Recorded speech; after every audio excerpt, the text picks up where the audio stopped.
pengelolaan berkelanjutan urutan pertama. Jadi di Candi Prambanan, struktur organisasi, anggota, rencana ke depan, dan rencana keuangan dilaporkan terperinci melalui publikasi annual report per tahunnya melalui situs resmi di PT WTC. Baik, selanjutnya saya akan menjelaskan GSTC bagian A, pengelolaan berkelanjutan pada aspek yang berikutnya. Di sini pada bagian A, pengelolaan berkelanjutan di Candi Prambanan sendiri dilakukan dengan melibatkan masyarakat lokal melalui pelatihan guide, pendampingan UMKM, dan juga adanya program In-Journey Hospitality House. Jadi masyarakat lokal itu dibudayakan dalam layanan wisata, produk-produk kreatif, dan juga adanya pertunjukan budaya. Lalu TWJ juga merespon keluhan warga terkait dengan sampah, yaitu dengan mengadakan pelatihan pemilahan dan juga memberikan edukasi lingkungan berbasis zero waste. Jadi dari sisi pengunjung, survei kepuasan dan persepsi kebersihan itu dilakukan secara rutin melalui kanal digital, lalu dijadikan dasar untuk meningkatkan kualitas layanan yang ada. Lalu meningkatnya perhatian wisatawan terhadap kebersihan dan juga konservasi itu ditindaklanjuti melalui program Eco Culture Destination. Selain itu, materi promosi diperbarui secara digital dengan memiliki fokus terhadap keberlanjutan dan juga telah melalui proses verifikasi dan juga akurasi yang ada. Jadi secara keseluruhan, TWJ itu menjalankan pengelolaan yang ramah lingkungan, responsif, dan juga melibatkan masyarakat lokal sebagai bagian utama dari keberlanjutan destinasi yang ada. Pengelolaan berkelanjutan, mengelola jumlah dan kegiatan pengunjung, dan perencanaan peraturan dan pengendalian pembangunan.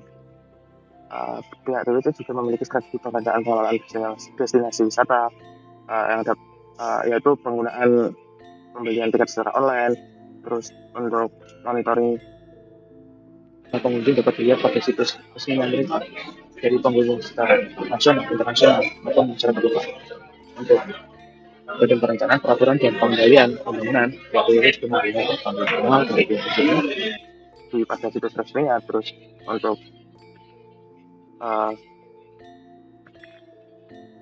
dokumentasi keterlibatan masyarakat terhadap panduan dan protokol yang berlaku juga ada pada situs resmi mereka. Selain itu, pihak TWC juga sering melakukan diskusi terhadap peta jalan ESG ataupun forum konferensi perubahan iklim perserikatan bangsa. Contohnya seperti itu. Ada pengelolaan berkelanjutan, adaptasi perubahan iklim, pengelolaan risiko dan kritis. Pada aspek adaptasi dan perubahan iklim, pihak TWC juga mengikuti konferensi perubahan iklim perserikatan bangsa-bangsa atau COP 29 pada tahun 2024 untuk mengkaji dampak iklim lingkungan sekitar Prambanan terhadap situs cagar budaya Prambanan. Lanjut, untuk pengelolaan risiko dan krisis, pihak TWC juga melakukan aksi berkelanjutan sesuai dengan prinsip lingkungan sosial dan tata kelola ESG, yaitu seperti penanaman pohon yang dilakukan di daerah kawasan Borobudur dan juga kawasan yang lainnya. Selain itu, pihak TWC juga melakukan pelatihan bimbingan teknis manajemen risiko tata kelola perusahaan yang baik yang dilakukan oleh PT TWC dengan Badan Pengawas Keuangan dan Pembangunan. Selain pelatihan bimbingan teknis kemampuan manajemen risiko dan tata kelola lahan perusahaan yang baik, pihak TWC juga menyelenggarakan pelatihan ISO 26000 awareness selama 2 hari pada tanggal 6 sampai 7 Maret di 2024 dan serta pelatihan yang dilakukan oleh pihak TWC. Lanjutan sosial ekonomi urutan pertama. Pada bagian berkelanjutan ekonomi, Candi Prambanan merangkul masyarakat sekitar dengan bekerja menjadi staf maupun menyediakan event UMKM. Lalu untuk meningkatkan kualitas pekerja, Candi Prambanan memberikan program pelatihan tahunan juga. Lalu selanjutnya bagian B dengan aspek dukungan bagi masyarakat dan juga pencegahan eksploitasi dan diskriminasi. Jadi pada bagian ini dukungan sosial itu diwujudkan melalui pelatihan dari pemilahan sampah dan juga adanya program In-Journey Hospitality House yang ditujukan untuk meningkatkan keterampilan pelaku UMKM dan wisata lokal di Prambanan. Jadi seluruh kegiatan ini dilakukan tanpa adanya paksaan dan berlandaskan pada prinsip keberlanjutan setempat. Pencegahan eksploitasi dijamin melalui UU Ketenagakerjaan, pemberian kesempatan kerja yang adil dan merata, dan juga adanya sistem penerapan whistleblowing, yaitu untuk memastikan perlindungan dan penegakan hukum. Jadi upaya-upaya ini itu ditujukan untuk memperkuat adanya ekosistem pariwisata yang aman, inklusif, dan juga tentunya berkelanjutan bagi masyarakat. Keberlanjutan sosial dan ekonomi, kepemilikan dan pengguna, keselamatan dan keamanan pada kepemilikan dan pengguna, situs cagar budaya Candi Prambanan juga mempunyai aturan hukum, yaitu pada Undang-Undang Nomor 11 Tahun 2010 tentang cagar budaya, serta pemilikan juga sudah diatur memiliki izin resmi dari Kementerian BUMN dan Kemenparekraf. Bagian kesehatan dan keamanan, pihak TNI juga merangkul unit-unit kesehatan seperti puskesmas, rumah sakit yang berada di sekitaran Candi Prambanan. Serta untuk bagian keamanan, pihak TNI juga merangkul atau bekerja sama dengan Polda DIY serta masyarakat sekitar terhadap keamanan yang berada di wilayah cagar budaya tersebut. Keberlanjutan sosial ekonomi, akses untuk semua. Pihak Indonesia juga memberikan papan-papan informasi, terus peta-peta informasi yang diletakkan di sepanjang pedestrian jalan situs Candi Prambanan. Hal ini dibuktikan dari foto peta Taman Wisata Candi Prambanan, serta informasi-informasi tentang Candi Prambanan tersebut. Warisan budaya urutan pertama. Pada aspek kebudayaan, pengelolaan Candi Prambanan melakukan monitor berkala ke candi-candi menghindari terjadinya kerusakan akibat pelapukan. Juga terdapat program rehabilitasi dan konservasi aset-aset. Staf monitor juga diberi pelatihan dengan ahlinya. Melindungi warisan budaya, warisan tak benda, akses tradisional, dan hak kekayaan intelektual. Warisan tak benda dari Taman Candi Prambanan yaitu pada kesenian yang ada di Candi Prambanan seperti Ramayana, terus acara keagamaan Hindu, Prambanan musik jazz, semua itu memiliki keterlibatan dengan masyarakat sekitar.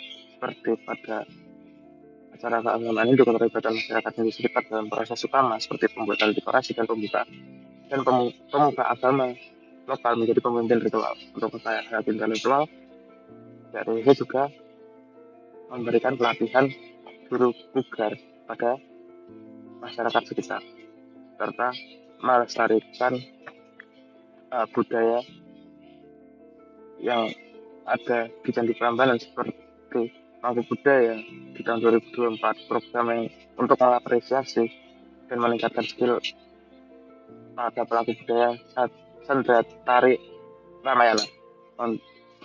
Pihak Indonesia juga melakukan kegiatan pembersihan dan perawatan Candi Prambanan. Pada pembersihan dan perawatan Candi Prambanan juga melibatkan masyarakat sekitar dalam menjaga situs cagar budaya tersebut. Selanjutnya, bagian C yaitu melindungi warisan budaya pada aspek pengelolaan pengunjung dan pada situs budaya.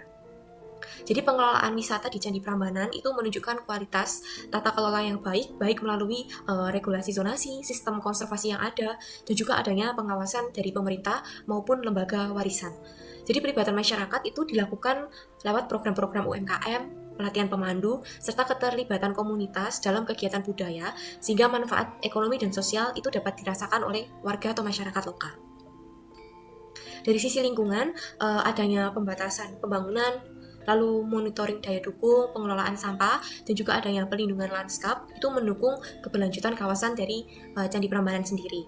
Sementara kalau aspek budayanya itu diperkuat melalui festival-festival yang ada. Jadi kayak ada edukasi sejarah, pusat interpretasi, dan juga adanya kolaborasi dengan komunitas-komunitas seni yang berada di lokal atau di sekitar Candi Prambanan. Meskipun demikian, hal ini tuh juga memiliki tantangan tersendiri gitu, karena adanya padatnya kunjungan, terus potensi komersialisasi yang berlebihan, serta keterbatasan kapasitas masyarakat dalam pengelolaan secara mandiri, sehingga perlu untuk meningkatkan kolaborasi dan juga regulasi yang berkelanjutan.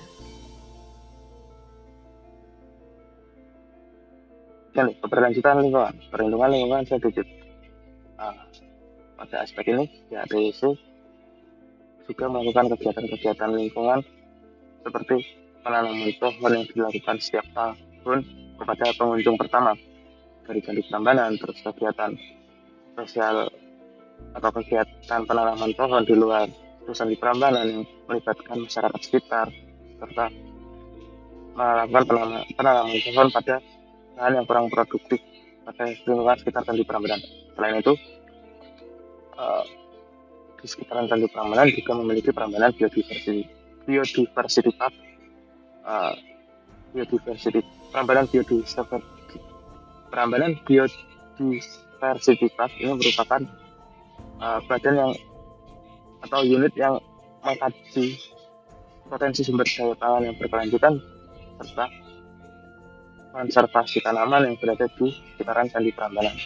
Nah, selain itu, BPWC juga merangkul masyarakat untuk melakukan perlindungan lingkungan, seperti misalnya pada foto ini yaitu BPWC merangkul masyarakat untuk mengelola sampah yang berada di Prambanan ataupun sekitarnya. Terus untuk foto selanjutnya yaitu pengelolaan atau penanaman tanaman hias pada sekitaran komplek Candi Prambanan yang berkolaborasi dengan masyarakat sekitar Candi Prambanan. Nah, ini juga dibuktikan dengan penghargaan yang diperoleh oleh BPWC tentang pengelolaan lingkungan tersebut. Keberlanjutan lingkungan, pengelolaan pengunjung pada situs BPWC juga melakukan monitoring pengunjung setiap tahunnya. Hal ini juga dapat dilihat pada situs mereka, berapa jumlah yang mereka dapatkan ketika mengunjungi sebuah situs. Seperti Candi Prambanan sudah tercatat pada situs tersebut. Pihak DWC juga memonitoring dengan memonitoring atau membatasi jumlah pengunjung dengan cara menggunakan pembelian tiket secara online ataupun secara gratis agar tidak menyebabkan pembludakan pengunjung, antrian pengunjung pada bagian tiketnya. DWC juga bekerja sama dengan Badan Konservasi setempat untuk identifikasi risiko lingkungan terkait dengan pariwisata. Seperti contohnya Sanggar Lestari Cagar Budaya, yaitu DWC melakukan pelatihan untuk meningkatkan kemampuan dan profesionalisme tenaga ahli cagar budaya yang meliputi pemuda, juru rawat, teknis konservasi, pelayanan pelanggan, keamanan yang merupakan garda terdepan dalam melestarikan benda cagar budaya. Dan selain itu, BPWC juga memberikan pelatihan tentang pelayanan hotel pada masyarakat sekitar. Keberlanjutan lingkungan urutan kedua. Di Candi Prambanan juga terdapat satwa liar seperti burung alves, yang dimana burung alves dilindungi oleh UU nomor 5 tahun 1990 terkait konservasi sumber daya alam hayati. Di sini staf candi juga melakukan monitor kehidupan burung alves agar tidak bertelur dan bersarang di celah-celah candi. Untuk energi terbarukan, Candi Prambanan mulai bekerja sama dengan PLN pada tahun 2023 untuk akselerasi di mana pariwisata Candi Prambanan agar menjadi sebuah pariwisata green. Lalu selanjutnya, di sini pengelolaan limbah padat cukup baik dengan adanya tempat sampah yang terpisah, pengambilan sampah rutin, dan himbauan kepada pelaku-pelaku di Candi Prambanan. Lalu GSTC pada bagian D, yaitu keberlanjutan lingkungan. Di sini itu dalam upaya mengurangi emisi, itu PLN mendorong penggunaan kendaraan listrik dan juga mempromosikan kepada pengunjung bahwa transportasi itu juga dapat berkelanjutan. Selain itu, terdapat juga kerjasama dengan komunitas untuk menanam pohon pada sekitar atau lanskap dari Candi Prambanan. Jadi langkah-langkah ini itu mendukung pariwisata yang ramah lingkungan dan juga mengurangi beberapa dampak terhadap iklim-iklim yang ada. Lalu yang selanjutnya di sini itu ada aspek pencemaran cahaya dan juga kebisingan. Jadi di Candi Prambanan sendiri itu ada peraturan-peraturan tertentu bahwa kebisingan dari event apapun itu tidak boleh melampaui dari batas 60 desibel. Jadi contohnya itu ada event namanya Mandiri Jogja Marathon dan juga seperti contoh kalau event musik itu ada Prambanan Jazz. Jadi untuk event dari Jogja Marathon itu pihak candi berusaha untuk menanggulanginya dengan cara mengatur jam-jam penggunaan speaker. Jadi tidak setiap waktu penyelenggara acara itu dapat menggunakan speaker karena adanya keterbatasan yang ada. Lalu untuk Prambanan Jazz sendiri itu dilakukan sejauh mungkin dari zona inti Candi Prambanan. Jadi itu mengatur arah dari speaker juga dan juga adanya pembatasan-pembatasan zonasi yang ada.